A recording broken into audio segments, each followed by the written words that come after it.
أعوذ بالله من الشيطان الرجيم بسم الله الرحمن الرحيم إن الله وملائكته يصلون على النبي يا أيها الذين آمنوا صلوا عليه وسلموا تسليما اللهم صل على محمد سبحان الله والحمد لله ولا إله إلا الله والله أكبر لا إله الله أكبر الله أكبر الله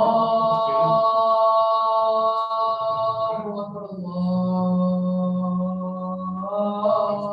أكبر أشهد أن لا إله إلا الله أشهد أن لا إله إلا الله أشهد أن محمدا رسول الله أشهد أن محمدا رسول الله أشهد أن أمير المؤمنين وإمام المتقين عليا ولي الله أشهد أن عليا جل الله حي على الصلاة حي على الصلاة حي على الفلاح حي على الفلاح حي على خير العمل حي على خير العمل الله أكبر الله أكبر لا إله إلا الله لا إله إلا الله الله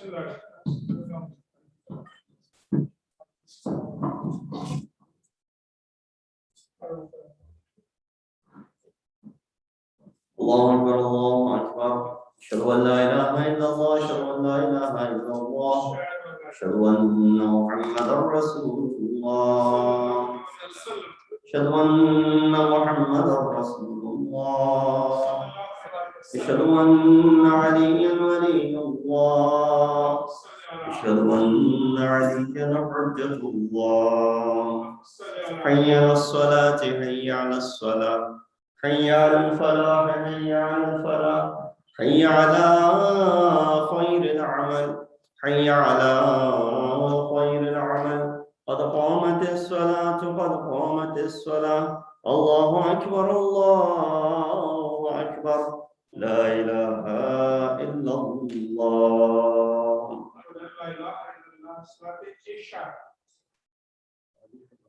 الله أكبر.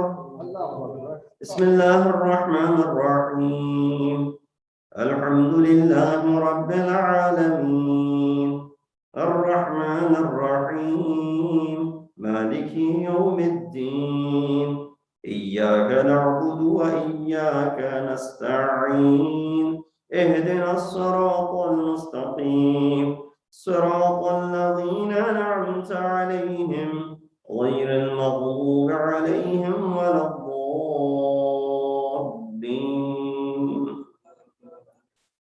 بسم الله الرحمن الرحيم والعصر إن الإنسان لفي خسر إلا الذين آمنوا وعملوا الصالحات وتواصوا بالحق وتواصوا بالصبر.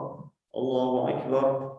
سبحان الله سبحان الله سبحان الله سبحان ربي العظيم وبحمده سمع الله لمن حمده. الله أكبر. سبحان الله سبحان الله سبحان الله سبحان ربي الأعلى وبحمده. الله أكبر. أستغفر الله ربي وأتوب إليه. الله سبحان الله سبحان الله سبحان الله سبحان ربي الأعلى وبحمده. الله أكبر. بحول الله وقوته يقوم ويقعد. بسم الله الرحمن الرحيم الحمد لله رب العالمين الرحمن الرحيم مالك يوم الدين إياك نعبد وإياك نستعين اهدنا الصراط المستقيم صراط الذين أنعمت عليهم غير المغضوب عليهم ولا الضالين.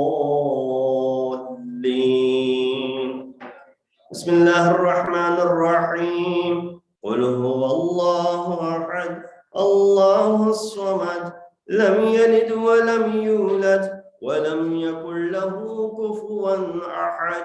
كذلك الله ربي. الله أكبر.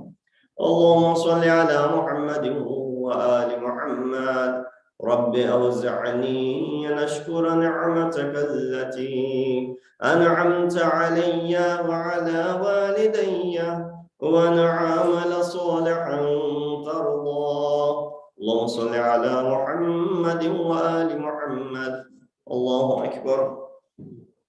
سبحان الله سبحان الله سبحان الله سبحان ربي العظيم وبحمده سمع الله لمن حمده. الله أكبر. سبحان الله سبحان الله سبحان الله سبحان ربي الأعلى وبحمده. الله أكبر. أستغفر الله ربي وأتوب إليه. الله سبحان الله سبحان الله سبحان الله سبحان ربي الأعلى وبحمده. الله أكبر. الحمد لله.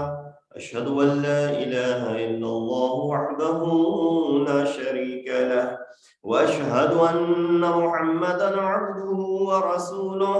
اللهم صل على محمد وآل محمد. بحول الله وقوته أقوم وأقعد.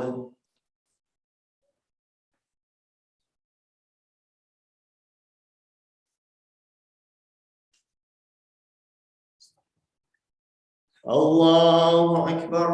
سبحان الله سبحان الله سبحان الله سبحان ربي العظيم وبحمده سمع الله لمن حمد. الله أكبر.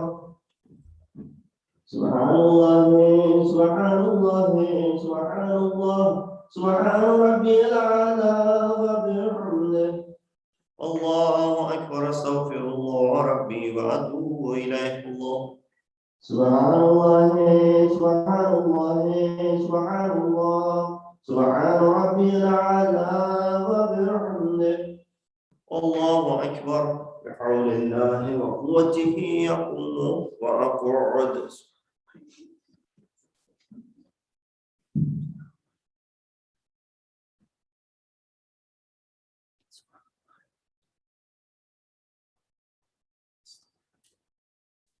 الله أكبر. سبحان الله سبحان الله سبحان الله سبحان ربي العظيم وبحمده سمع الله لمن حمده. الله أكبر.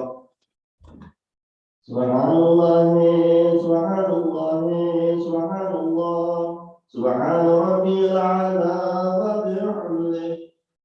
الله أكبر. أستغفر الله ربي وأتوب إليه. الله سبحان الله سبحان الله سبحان الله سبحان ربي الأعلى وبحمده. يا لطيف ارحم عبدك الضيف. الله أكبر. الحمد لله. أشهد أن لا إله إلا الله وحده لا شريك له وأشهد أن محمدًا عبده ورسوله. اللهم صل على محمد وآل محمد. السلام عليك أيها النبي ورحمة الله وبركاته. السلام علينا وعلى عباد الله الصالحين. السلام عليكم ورحمة الله وبركاته. الله أكبر. الله أكبر. الله أكبر.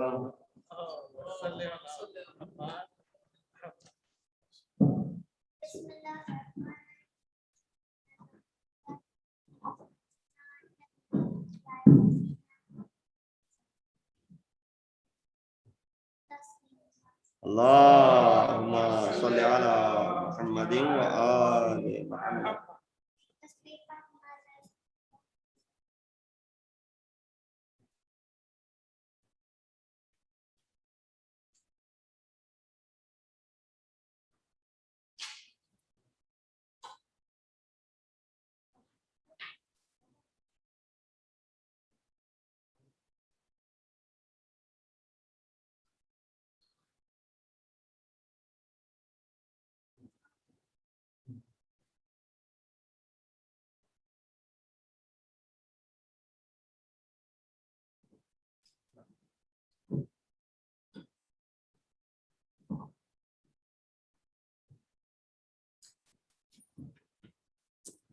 اللهم صل على محمد بسم الله الرحمن الرحيم.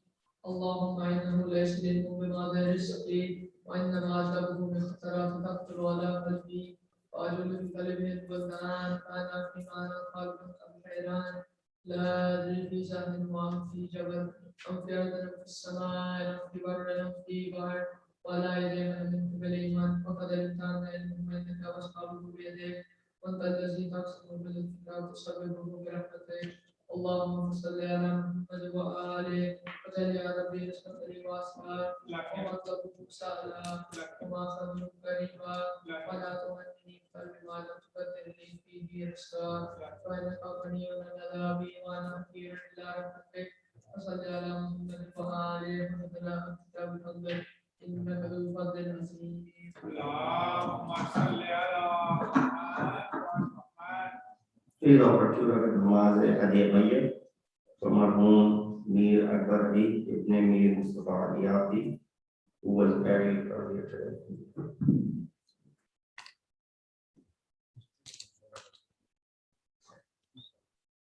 Allah.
اللهم صل على محمد وآل محمد. بسم الله الرحمن الرحيم. اللهم إني أسألك وأتوجه إليك بنبيك نبي الرحمة محمد صلى الله عليه وآله. يا أبا القاسم يا رسول الله، يا إمام الرحمة، يا سيدنا ومولانا، إنا توجهنا واستشفعنا وتوسلنا بك إلى الله، وقدمناك بين يدي حاجاتنا يا وجيها عند الله، اشفع لنا عند الله. يا أبا الحسن يا أمير المؤمنين، يا علي بن أبي طالب، يا حجة الله على خلقه، يا سيدنا ومولانا، إنا توجهنا واستشفعنا وتوسلنا بك إلى الله، وقدمناك بين يدي حاجاتنا يا وجيها عند الله، اشفع لنا عند الله. يا فاطمة الزهراء يا بنت محمد، يا قرة عين الرسول، يا سيدتنا ومولاتنا، إنا توجهنا واستشفعنا وتوسلنا بك إلى الله، وقدمناك بين يدي حاجاتنا يا وجيها عند الله، اشفع لنا عند الله. يا أبا محمد يا حسن بن علي، أيها المجتبى يا ابن رسول الله، يا حجة الله على خلقه، يا سيدنا ومولانا، إنا توجهنا واستشفعنا وتوسلنا بك إلى الله، وقدمناك بين يدي حاجاتنا يا وجيها عند الله، اشفع لنا عند الله. يا أبا عبد الله يا حسين بن علي، أيها الشهيد يا ابن رسول الله، يا حجة الله على خلقه، يا سيدنا ومولانا، إنا توجهنا واستشفعنا وتوسلنا بك إلى الله، وقدمناك بين يدي حاجاتنا يا وجيها عند الله، اشفع لنا عند الله. يا أبا الحسن يا علي بن الحسين يا زين العابدين يا ابن رسول الله يا حجة الله على خلقه يا سيدنا ومولانا إنا توجهنا واستشفعنا وتوسلنا بك إلى الله وقدمناك بين يدي حاجاتنا يا وجيها عند الله اشفع لنا عند الله يا أبا جعفر يا محمد بن علي أيها الباكر يا ابن رسول الله يا حجة الله على خلقه يا سيدنا ومولانا إنا توجهنا واستشفعنا وتوسلنا بك إلى الله وقدمناك بين يدي حاجاتنا يا وجيها عند الله اشفع لنا يا أبا عبد الله يا جعفر بن محمد أيها الصادق يا ابن رسول الله يا حجة الله على خلقه يا سيدنا ومولانا إنا توجهنا واستشفعنا وتوسلنا بك إلى الله وقدمناك بين يدي حاجاتنا يا وجيها عند الله اشفع لنا عند الله يا أبا الحسن يا موسى بن جعفر أيها الكاذم يا ابن رسول الله يا حجة الله على خلقه يا سيدنا ومولانا إنا توجهنا واستشفعنا وتوسلنا بك إلى الله وقدمناك بين يدي حاجاتنا يا وجيها عند الله اشفع لنا يا أبا الحسن يا علي بن موسى أيها الرضا يا ابن رسول الله يا حجة الله على خلقه يا سيدنا ومولانا إنا توجهنا واستشفعنا وتوسلنا بك إلى الله وقدمناك بين يدي حاجاتنا يا وجيها عند الله اشفع لنا عند الله يا أبا جعفر يا محمد بن علي أيها التقي الجواد يا ابن رسول الله يا حجة الله على خلقه يا سيدنا ومولانا إنا توجهنا واستشفعنا وتوسلنا بك إلى الله وقدمناك بين يدي حاجاتنا يا وجيها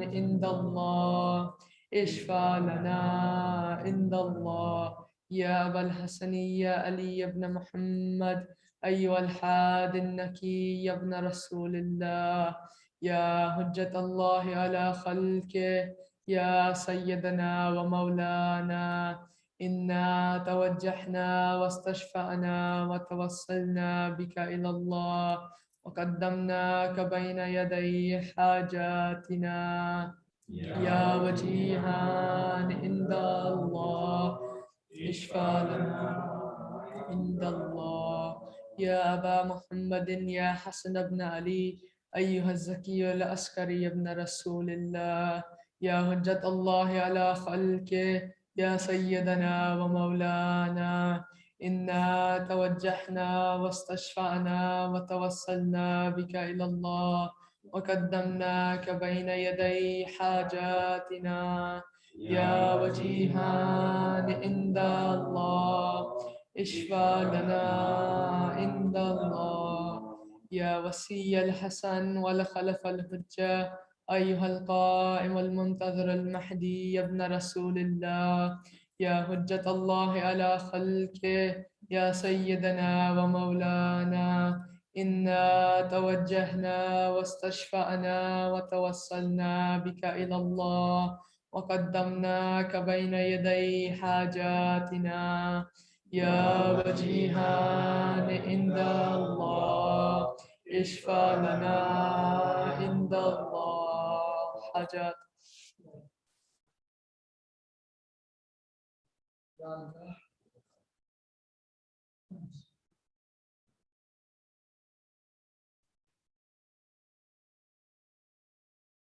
يا سادتي وموالي إني توجهت بكم أئمتي وعدتي ليوم فقري وحاجتي إلى الله، وتوسلت بكم إلى الله، واستشفعت بكم إلى الله، فاشفعوا لي عند الله، واستنقذوني من ذنوبي عند الله، فإنكم وسيلتي إلى الله، وبحبكم وبقربكم أرجو نجاة من الله، فكونوا عند الله رجائي. يا سادتي يا أولياء الله صلى الله عليهم أجمعين، ولعن الله أعداء الله ظالميهم من الأولين والآخرين، آمين رب العالمين. اللهم صل على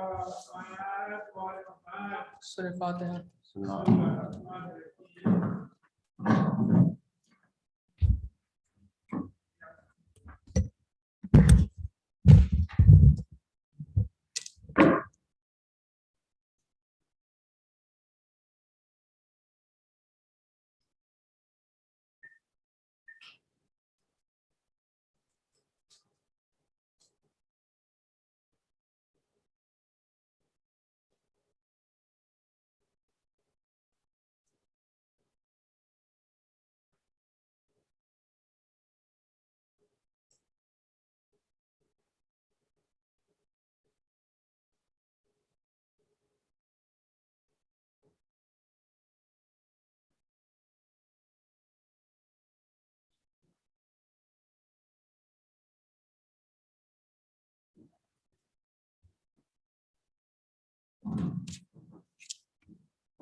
أعوذ بالله من الشيطان الرجيم. بسم الله الرحمن الرحيم. الحمد لله رب العالمين. الصلاة والسلام على أشرف الأنبياء والمرسلين خاتم النبيين أبي القاسم محمد.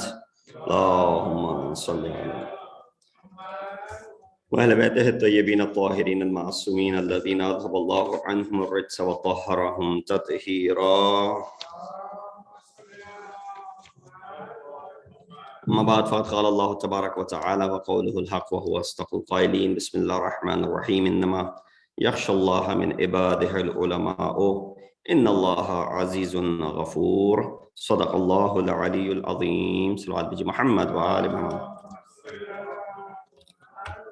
Assalamu alaikum wa rahmatullahi wa barakatuhu. Let's remember all those people whom we've lost by reciting a Surah Fatiha. Bismillah ar-Rahman ar-Rahim. إياك نعبد وإياك نستعين اهدنا الصراط المستقيم صراط الذين أنعمت عليهم غير المغضوب عليهم ولا الضالين. Also, let's recite 5 times Amma Yuji for all of those people who are in need of dua, those who are suffering, struggling, going through a difficult time in their lives, especially Brother Akbar Mirza. He's still in, not back home or still in hospital.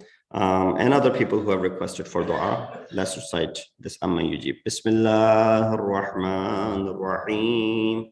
Amma yujibu al-muttarra idha da'ahu wa yakshifu as-su'.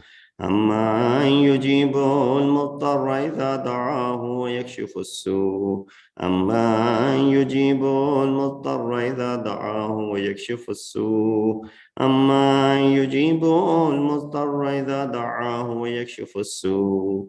أما يجيب المضطر إذا دعاه ويكشف السوء ويجعلكم خلفاء الأرض أإله مع الله قليلا ما تذكرون. اللهم صل على السلام عليكم ورحمة الله وبركاته. Resumption of our Tuesday night program. Inshallah, we'll see more and more people come in on this night, which we recite Dua Tawassul, a night which we dedicate to Imam of our time, Imam Mahdi, Ajjalallahu Ta'ala Farajahu Sharif. Every night is for Imam Zamana. We live in the governance of Imam of our time. We live in the reign of Imam of our time. He may be in ghaibat, but still, this is his ummah, and we are the followers of his, or this ummah of his, and we are the followers of Imam Zamana. Tuesday night, of course, we recite this Dua Tawassul, which is doing Tawassul to all of the Ma'asumeen, not just Imam Zamana, but all the 14 Masumeen, as this beautiful dua is mentioned to be in the riwayat, one of the mechanisms for, barawardi dua. That means for the acceptance of dua. That if there's any hajat, if there's any dua, one of the times and the occasions and the means for the acceptance of dua that is mentioned is dua tawassul. One of the dua which is sariul ijaba, that is quickly answered. Of course, Allah subhanahu wa ta'ala is sari'ur rida. You recite that in dua kumail when we speak about when Abil Mu'mineen talks about ya sari'ur rida ighfir liman la yamliku illa dua. That of course Allah subhanahu wa ta'ala is the one whose pleasure can be sought so quickly, or the quickest whose pleasure is sought. And so we believe that tonight is one of those nights when we recite this dua, we can easily achieve the pleasure of Allah subhanahu wa ta'ala, and our du'as are heard on this specific night, of course, along with the dua tawassul, the words of Masoom that we recite while we're making our own hajat. Now, there are many requirements and the etiquettes that are mentioned in order for the dua to be accepted. We have discussed those in the past in details, but a lot of time, what ends up happening is that we think because the fact that we have brought iman and we believe and we are believers and we are mu'mineen, that means, our status is different than who is not a believer, for example. Status in a sense that our du'as and our queries are responded or should be responded. We believe in a way the fact that we are mu'min, we believe in Allah subhanahu wa ta'ala, we believe in his apostles, we believe in Prophet Muhammad as the last of the messengers, we believe in the 12 imams, and we believe in the imam of the time, the hujjat of Allah subhanahu wa ta'ala. We believe that we have, we should be distinguished than others who don't have these beliefs. Someone who is a non-Muslim, for example, who doesn't believe in the imams, who doesn't believe in the Prophet of Islam, maybe believes in the other prophets, or move further, someone who is not even Ahl Kitab, doesn't believe in any of the prophets, doesn't believe in any of the imams, and then someone who doesn't, follow any religion at all, atheist, for example, who denies even the existence of Allah subhanahu wa ta'ala. So you look at it from that aspect as to, shouldn't we have an edge over them because we have some check marks on our side? If I was to stand here along with a person who is atheist, for example, in our preconceived minds, we have, we think this way, that of course, Maulana has a better chance of dua being accepted than this atheist. I'm sure we will think that way. Or any one of you sitting over here, if I was to put you next to, someone who doesn't believe in the existence of Allah subhanahu wa ta'ala, and both were to ask for dua, you say, well, of course, this person's dua has an edge over the other person's dua. Why? Because, they're believers and they have iman, they brought iman. And of course, this is why they're given this edge. This is why their dua will have more of a weight than someone who doesn't believe in any of these things. This is not true sometimes. While all this is going to give you an edge as a human being over another individual, inna akramakum indallahi atqakum, the fact that you believe in all of these prerequisites, you will have an edge as far as your status is concerned in the hereafter. If you remain steadfast, if you remain on this path, it's not how much what you believe throughout the life, it is if you remain on this path at the end of the life. It is quite possible that I stay on this path up until the last moment and then I don't believe in any of these things. On the contrary, this atheist remained atheist all his life, and the last moment of the life did tawbah and attained a better or a higher status than me, right? That is quite possible.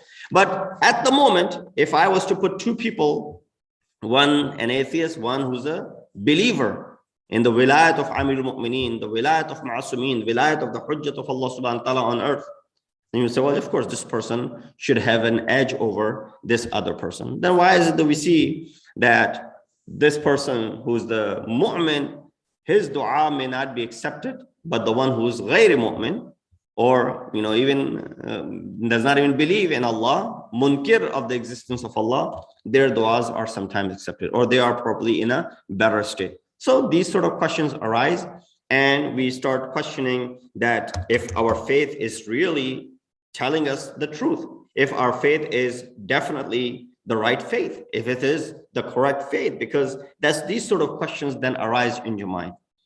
Ma'asumin had trained us for these particular times.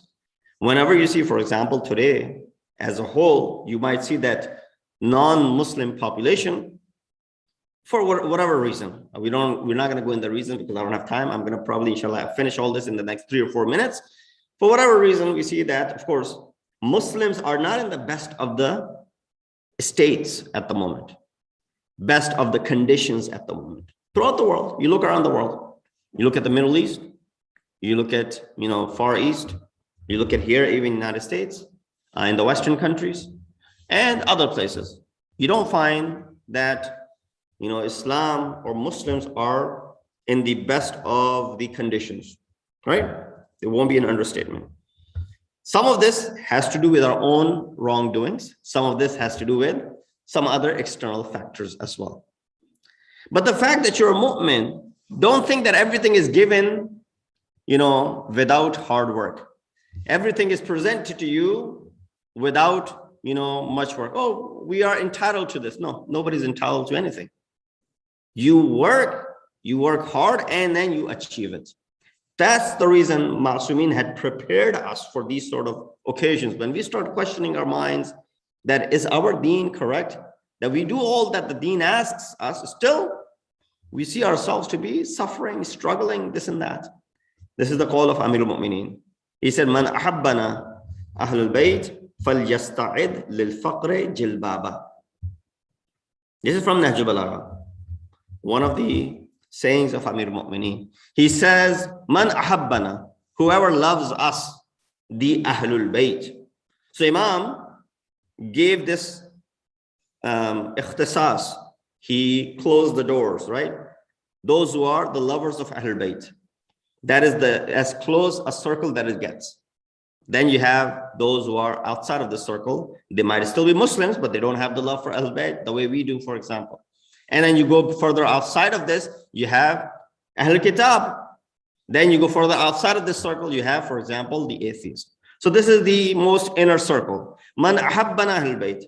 Whoever loves us, the Ahlul Bayt, فَلْيَسْتَعِدْ لِلْفَقْرِ جِلْبَابًا.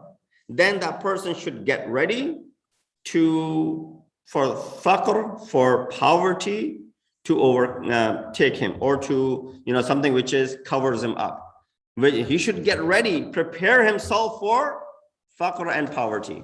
What is Imam trying to tell us? Imam is trying to tell us that our love and our wilayat does not come with the fact that you will be finding ease in your life. Does not come with the fact that everything will come simple and easy for you. Everything will be presented to you in a nice little dish and a plate. Go ahead and enjoy it. No. When you claim to have love for Ahlul Bayt, then get ready, because the forces outside are going to go ahead and make life miserable for you. This is something which is found in the history of mankind. From the time the wafat of Rasulullah takes place, the mazalim that began on Ahlul Bayt, the Ma'asumin, the way they suffered, and then those who were the followers, how they suffered, and something which is still continuous today. Imam said, whoever claims to love us, فَلْيَسْتَعِدْ. They should get ready, because poverty, difficulty will come their way, because being on our path is not the easiest thing. It comes with a price. So you pay the price over here, but you reap the benefits in the hereafter. We ask Allah subhanahu wa ta'ala to give us the tawfiq and ability to be able to reap the benefits of our difficulties in this life that we face in the hereafter with the best of the rewards that Allah subhanahu wa ta'ala has to offer. We ask Allah subhanahu wa ta'ala to hasten the reappearance of our weighted Imam, make us amongst the helpers and the soldiers of Imam. Wa akhir da'wana and alhamdulillahi rabbil alameen. Allahumma salli. توجه زیارت السلام عليك يا رسول الله، السلام عليك يا نبي الله، السلام عليك يا حبيب الله، السلام عليك يا أميرة الله، السلام عليكم ورحمة الله وبركاته. السلام عليك يا عبد الله، السلام عليكم ابن رسول الله، السلام عليك وعلى جدك وأبيك وعلى أمك وأخيك ورحمة الله وبركاته. السلام عليك يا غريب الغرباء، السلام عليك يا معين الضعفاء والفقراء، السلام عليك يا شمس الشموس وأنيس النفوس أيها المدفون بعرض التوسلي بن موسى ورحمة الله وبركاته. السلام عليك يا صاحب العصر والزمان، السلام عليك يا إمام الإنس والجان، السلام عليك يا شريك القرآن، أجل الله تعالى فرجك وسهل الله مخرجك وظهورك وجعلنا من أغوان الأنصار ورحمة الله وبركاته.